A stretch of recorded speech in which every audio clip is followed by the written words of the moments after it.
Hello लोगोफोर, नोंथांमोना बोरै दङ? आं आसा खालामो बयबो मोजाङैनो दङ।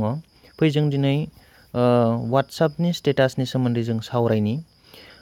जोङो WhatsApp स्टेटासखौ नांगौ बायदियै जों बोरैहाय जों कन्ट्रल खालामगोन बा सोरनो जोङो मा समाव सोरनो जोङो सोरखौ नुहोगोन जोंनि स्टेटास दोननायखौ।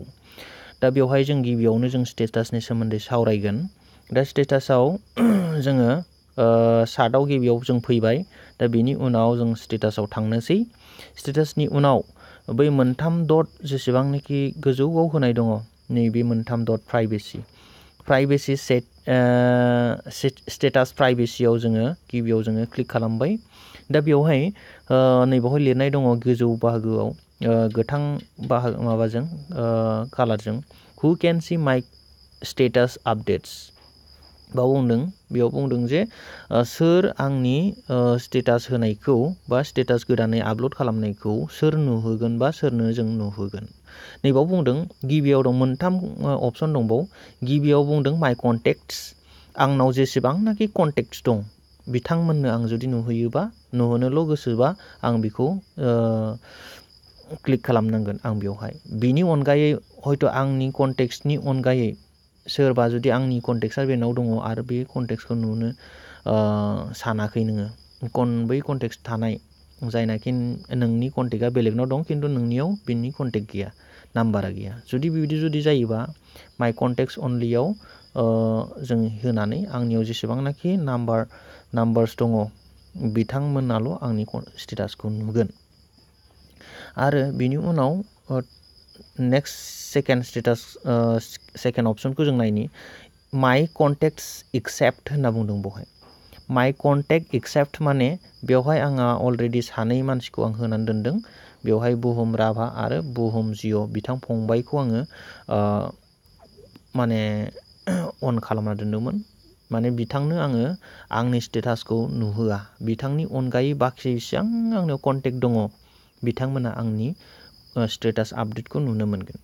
दा बेवहाय आङो साप'ज बुहुम राभा फंबायखौ जुदि आङो नुहोआ होननानै बिथांनोल' नुहोआ गुबुननो गासैखौबो आं नुहोगोन बिदि जुदि जायोबा बेयाव कन्टेक्टआ मोनसेयानो मोननै।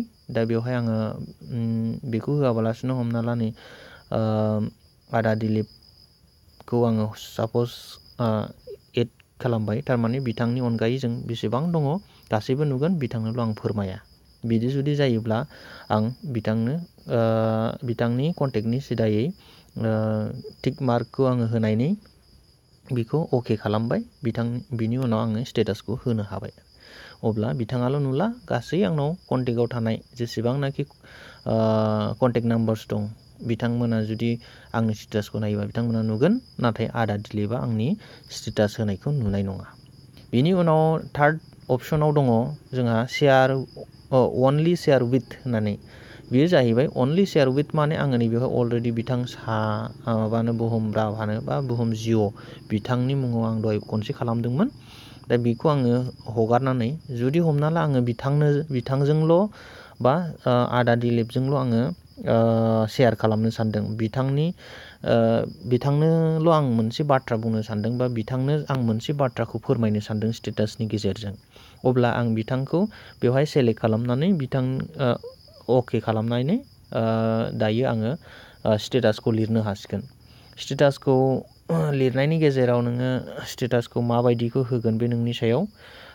साप'ज आङो हमना ला बेवहाय बियो मोनसे ब्लेंक जाबाय।